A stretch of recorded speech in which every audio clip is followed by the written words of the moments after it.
అంగీకరిస్తే రమ్మనండి.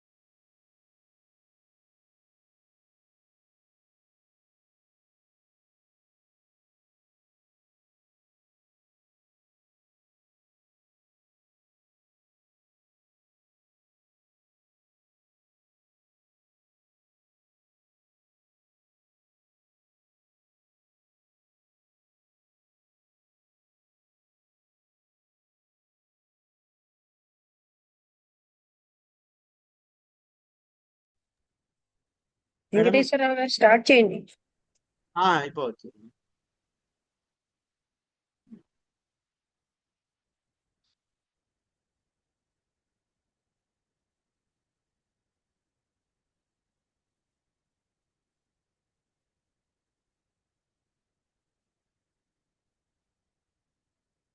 రైట్.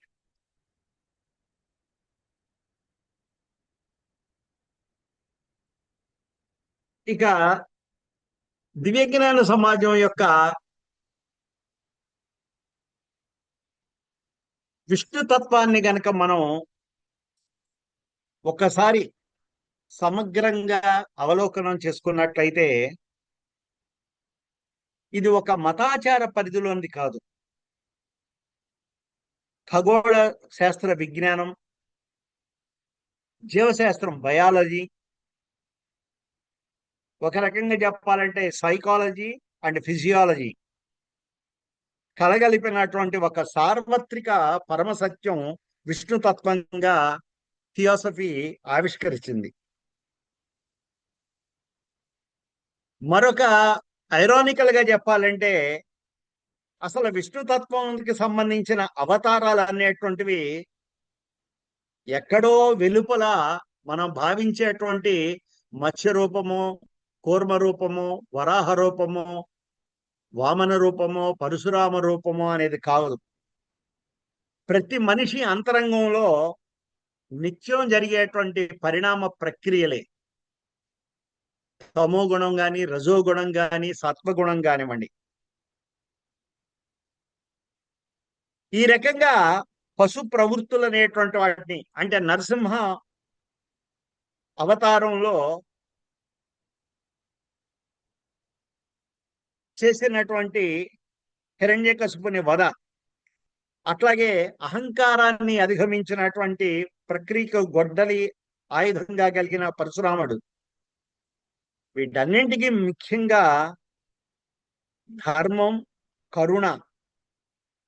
వాస్తవంగా చెప్పాలంటే మన దివ్యజ్ఞాన సమాజానికి చాలా దగ్గరగా, నైతికంగా, ధార్మిక పరంగా, శాస్త్రీయ పరంగా, తార్కిక పరంగా, తాత్విక పరంగా ఉపనిషత్తు విజ్ఞానాన్ని సమూలంగా సొంతం చేసుకున్నటువంటి బుద్ధ భగవానుడి యొక్క ధర్మం, కరుణ, జాలి, అహింస, వీటికి సంబంధించినటువంటి ఆంతరింగిక ప్రయాణమే విష్ణుతత్వం.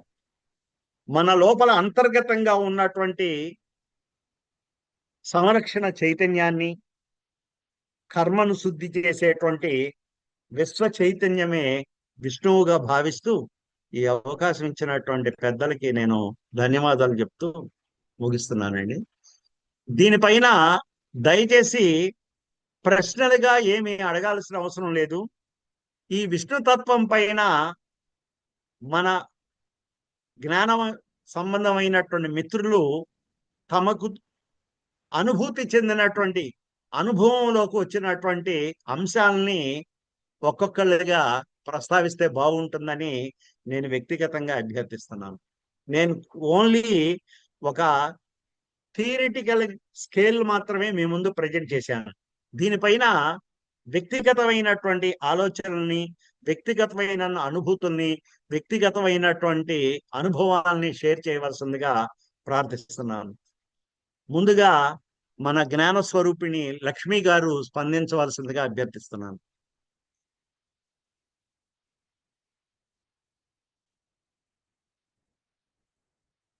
నమస్కారం అండి. మీరు ఎంతో ఉన్నతమైనటువంటి విషయాలు చాలా చక్కగా చెప్పారు. సమన్వయం చేస్తూను.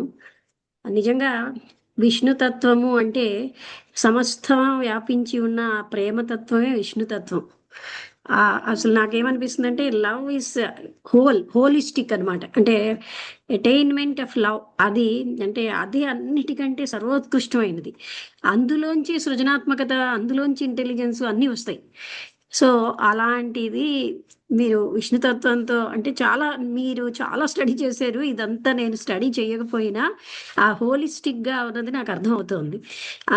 చాలా అద్భుతంగా అక్కడ ఉన్నదాన్ని అంటే అది చాలా అవసరం కూడా. ఎందుకంటే మనం విష్ణువు అంటే ఒక వ్యక్తిగా చూస్తున్నాం, కానీ అసలు ఏంటి విష్ణు స్వరూపం అన్నది మీరు క్లియర్గా చెప్పారు. అక్కడ వ్యక్తి కాదు అనే సంగతి మనం తెలుసుకోవాలి. అది మీరు చాలా బాగా అన్వయించి చెప్పారు. అలాగనే అంటే సీక్రెట్ డాక్టరీన్లోంచి కూడా చూపిస్తూ అంటే అక్కడ మన వాళ్ళు కూడా అదే వేలో చెప్పినా ఇది మనం కండిషన్ అయిపోయి ఒక షేప్ లేదు అంటాం, షేపుకే పరిమితం అయిపోతాం. అలాగే గుణాతీతుడు అంటాం, గుణాలే పట్టుకుంటాం.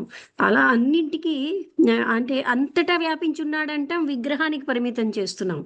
ఈ విధంగా మనం చాలా ఆపోజిట్గా ప్రవర్తిస్తున్నాం. మీ యొక్క స్పీచ్ ఏం చేస్తోందంటే ఇలాబరేట్గా ఆ తత్వం ఏమిటి అన్నది మీరు బాగా వివరించారు. ఆ ప్రేమ, కరుణ ఇవి అసలైనటువంటి అంటే ఆత్మ సాక్షాత్కారం అంటే ఏదో చూస్తూ కూర్చోవడం అని కాదు. Embodiment of love and compassion అవన్నీ సహజమైపోతాయి. ప్రేమని పెంపొందించుకుంటే వచ్చేది కాదది. అది కల్టివేట్ చేసుకోవడం వల్ల వచ్చే ప్రేమ అది కాదు. అందువల్ల ప్రేమ అనేది ఒక సహజ సిద్ధమైనది.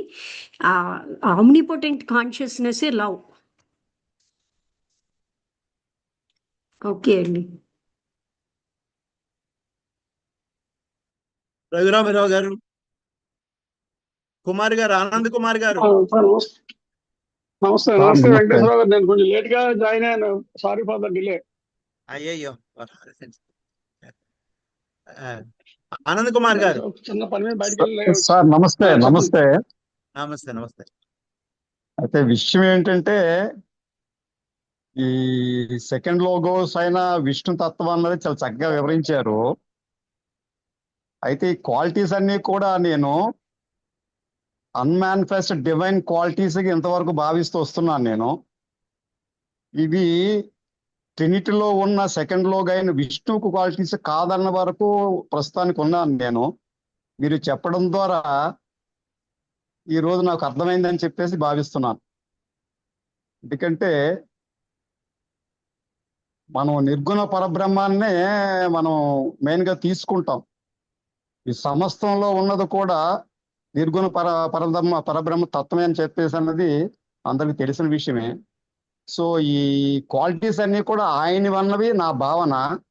బట్ అది కాదు, ఈ ట్రినిటీలో ఉన్న సెకండ్ లోగా అయిన విష్ణు క్వాలిటీస్ అన్నది అర్థమైంది నాకు ఈరోజు.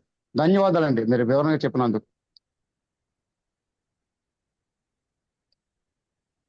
నేను అవుట్వర్డ్ స్కేల్ మాత్రమే మీ ముందు ప్రజెంట్ చేశాను సార్. దాన్ని సమన్వయం చేసుకొని చాలా గ్యాప్స్ మనం పూరించాల్సినవి ఉన్నాయి.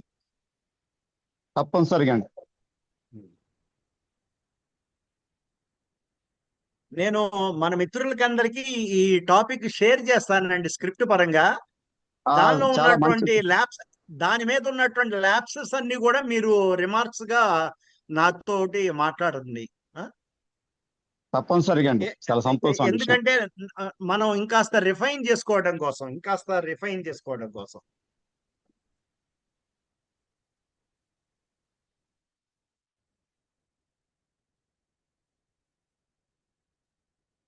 ఇంకా ఉన్నారు. గౌరీశంకర్రావు గారు, రత్నం గారు అనిమేటి, శేషశేఖర్ గారు, శ్రీనివాసరావు గారు దామర్ల, సూర్యావతి కోట గారు.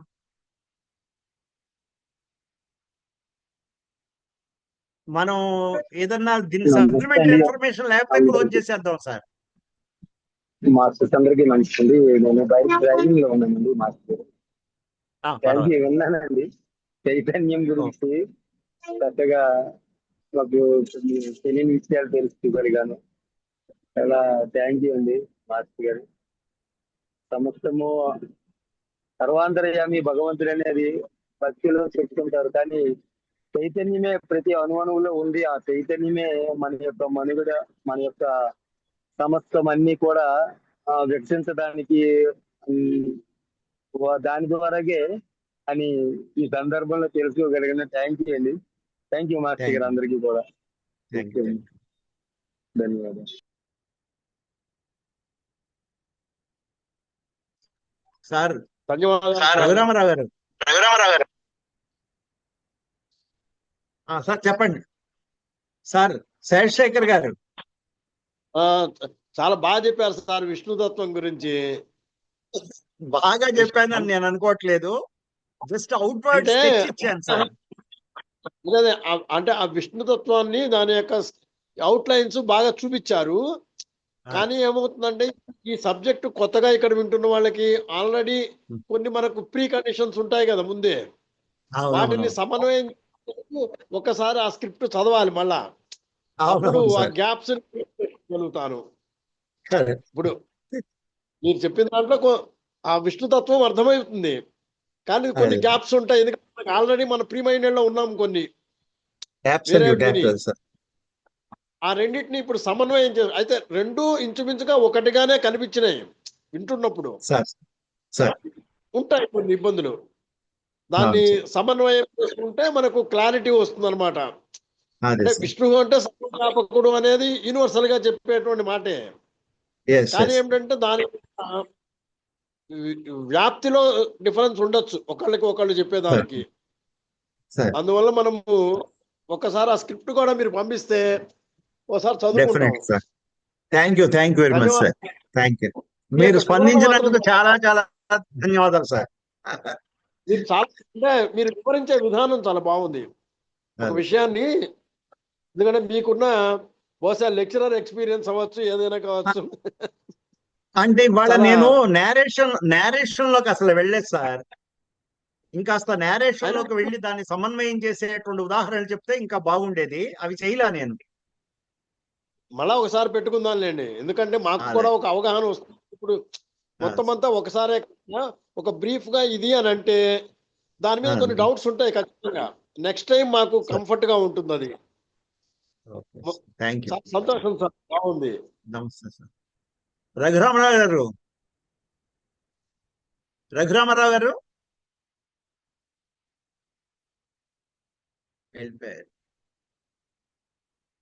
లక్ష్మణరావు గారు, మాస్టారు మేజర్ లక్ష్మణరావు గారు. మాస్టారు మీరు ఏమైనా స్పందిస్తారా?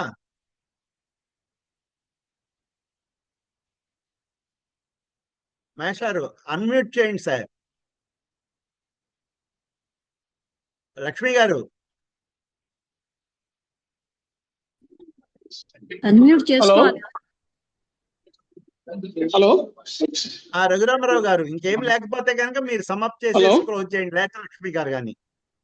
చెప్పండి రఘురామరావు. అదే ఏం లేదు నేను కొంచెం లేట్ గా 33 నిమిషాలు లేట్ గా జాయిన్ అయ్యాను. పర్వాలేదు సార్, అట్లా కాదు.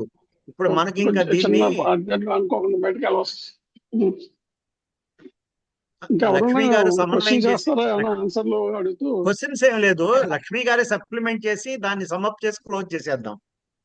బాబోయ్, మీరు చాలా చక్కటి ఇన్ఫర్మేషన్ చెప్పారండి. అసలు మనం ఏంటనుకుంటామంటే మామూలుగా ఈ హిందువులకి బ్రహ్మ విష్ణు మహేశ్వరులు వీళ్ళు ఇలా ఉంటారు, వీళ్ళ రూపాలు ఇలా ఉంటాయి, వీటితో కండిషన్ అయిపోయాం. అసలైనటువంటి తత్వం ఏమిటి, అసలు ఈ సృష్టి యొక్క స్థితి ఏ విధంగా నడుస్తోంది, అవన్నీ సింబల్సే. కానీ ఇక్కడ మీరు ఏం చేశారంటే అవి ఏ పనులు చేస్తున్నాయి, అదే బ్లవైడ్స్ కి కూడా సీక్రెట్ డాక్టరింగ్ లో విష్ణు తత్వం వీళ్ళని మెన్షన్ చేశారు. అంటే మనం అర్చించిన విధంగా కాదు. ఇప్పుడు మీరు చెప్పినట్టుగా విష్ణువు is that omnipotent consciousness and love and compassion. అది మనకు అవగాహన అవ్వదు. మనం ఏం చేసుకుంటాం, విష్ణు అంటే ఇలా ఉంటాడు, ఇలాంటి రూపం, అలాగా కండిషన్ అయిపోవడం వల్ల మనం ఏంటంటే అవగాహన పూర్తిగా చేసుకోవటం లేదు. అందుకే మనం అసలైనటువంటి తత్వానికి వెళ్ళలేకపోతున్నాం. We are always conditioned with the shape and all and worshipping. అందువల్ల రమణ మహర్షి కూడా ఏమన్నారంటే తల్లిని చంపి మనం బతుకుతున్నాం అన్నారు. తల్లి అంటే ఏమిటంటే ఆత్మతత్వం. అది ఎప్పుడు మనం గుర్తు చేసుకోకుండా ఓన్లీ ఒక పూజ అంటే సెల్ఫిష్ అయిపోయింది. ఏంటి వినిపిస్తున్నాదా? వినపడుతుంది మేడం. స్క్రీన్ పాడైంది ఎందుకో. ఓకే, వినిపిస్తాను. అదంతా కూడా మనం ఏంటంటే నాకేదో లాభం, నేను బాడీని అని ఒక కండిషనింగ్ అలవాటు అయిపోయాం. Which is not real, we feel real. Which is unreal, we feel real అన్నమాట. అంటే అలాగే రియల్ నేమో మనం పక్కన పడేస్తున్నాం. అసలు ఈ జగత్తంతా కూడా అసలు నిజం చెప్పాలంటే it's like a picture in the dream. But మనం దీనికి ఇచ్చిన ఇంపార్టెన్స్ అసలైనటువంటి దానికి ఇవ్వటం లేదు. దానికి కృష్ణమూర్తి గారు ఏమన్నారంటే, మనస్సుతో మనకి తెలుసున్నది ఒక కర్ర ముక్క అయితే, తెలియనిది మనస్సుకు అతీతమైనది ఒక ఓషన్ అంత ఉందన్నారు. But we never go towards that side. అంటే దీనికి కారణం ఏంటంటే మన మనస్సు చిన్నప్పటి నుంచి కండిషన్ అయిపోయింది.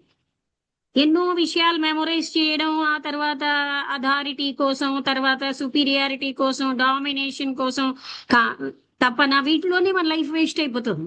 And we're not going to the reality which is bliss. ఆ పరమానందం ఏమిటో మనకు తెలియట్లేదు. ఈ ఇంద్రియాల యొక్క చిన్న చిన్న ఆనందాలకే మనం దిస్ ఈజ్ ఎవ్రీథింగ్ అని మునిగిపోతున్నాం.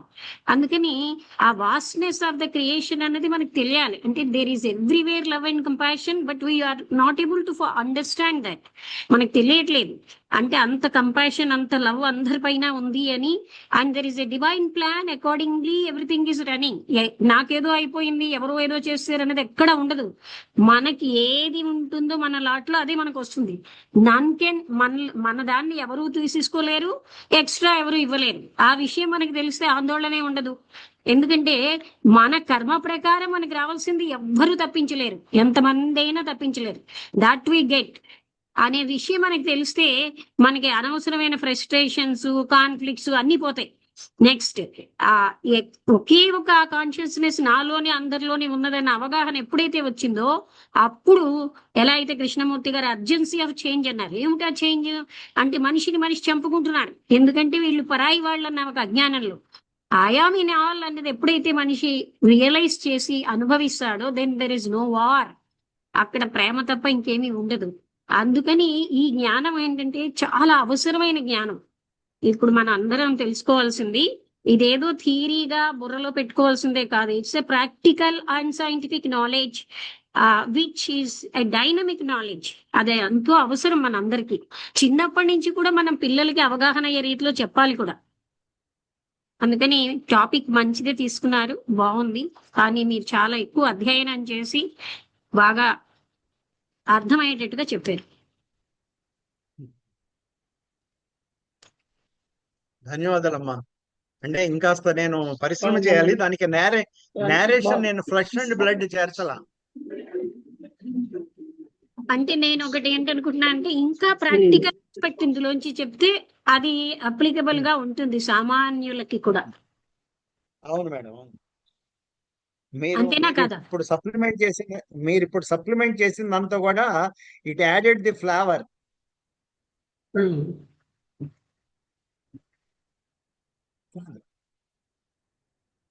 ఇంకెవరైనా ఏమైనా డౌట్స్ గానీ అడుగుతారా? లేదు, అంతా బాగుంది. బాగానే చాలా బాగా కవర్ చేశారు. నేను చెప్పేది ఏం లేదు, కానీ మన చెప్పేదిందా లేకపోతే క్లోజ్ చేసేద్దాం సార్. ఓకే, అలాగే. ఎందుకంటే because time is precious. Okay, madam గారు శాంతి మంత్రం చెప్తారు. ఇంకెవరైనా మీరెవరో లక్ష్మణరావు గారిని పిలిచారు, ఆయన మాట్లాడతారా? లేదండి, మాస్టర్ మాట్లాడటల్లా. ఓకే, అయితే నేను శాంతి మంత్రం చెప్పినా ఇంకెవరైనా డౌట్స్ అడుగుతారా? చెప్పేయండి మేడం, చెప్పండి మేడం. ఓం సర్వే భవంతు సుఖినః, సర్వే సంతు నిరామయాః, సర్వే భద్రాణి పశ్యంతు, మా కశ్చిద్ దుఃఖభాగ్ భవేత్. ఓం శాంతి శాంతి శాంతి. Thank you. ఓకే, అందరికీ పార్టిసిపేట్ చేసిన అందరికీ ధన్యవాదాలు. Thank you very much. ధన్యవాదాలండి. అందరికీ కూడా అందరికీ ప్రత్యేక ధన్యవాదాలు వెంకటేశ్వరరావు గారికి, లక్ష్మి గారికి. క్లోజ్ చేస్తున్నానండి. Thank you very much sir Venkateswara గారు. Thank you sir. ధన్యవాదాలు thank you. Sir. Thank you sir. ధన్యవాదాలు. Thank you. Thank you.